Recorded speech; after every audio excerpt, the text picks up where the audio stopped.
Rumampa ang ilang kapuso honks sa Cosmo Bachelor Bash nitong weekend. Ang Star Bites sa ni Nelson Canlas.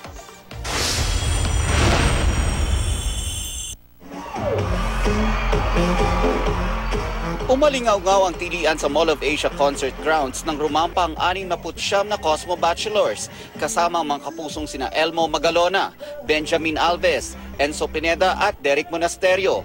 Ang kapuso hunks, pinaghandaan daw talaga ng husto ang pagrampa. Mas aware na ako sa mga kinakain ko, plus I always exercise. Pinagandaan naman, pero continuous naman ako so konting diet lang.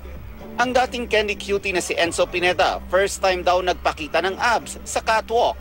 At para mas confident siya, isinama niya ang pinakaimportanteng tao sa buhay niya. My secret weapon is my family. Wow. Yung mommy ko nandyan, ready nang tumili para sa akin.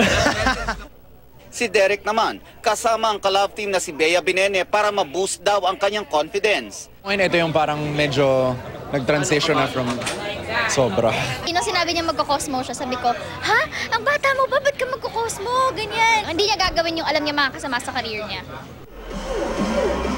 Sa gitna naman ng hiyawan ng mga manonood, may isang pan ang biglang humawak daw sa maselang bahagi ng katawan ng isa pang aktor na si Alex Castro. Pero tuloy pa rin ang kanyang pagrampa. Sa post ni Alex sa kanyang social media account, nagpasalamat siya sa mga nanood.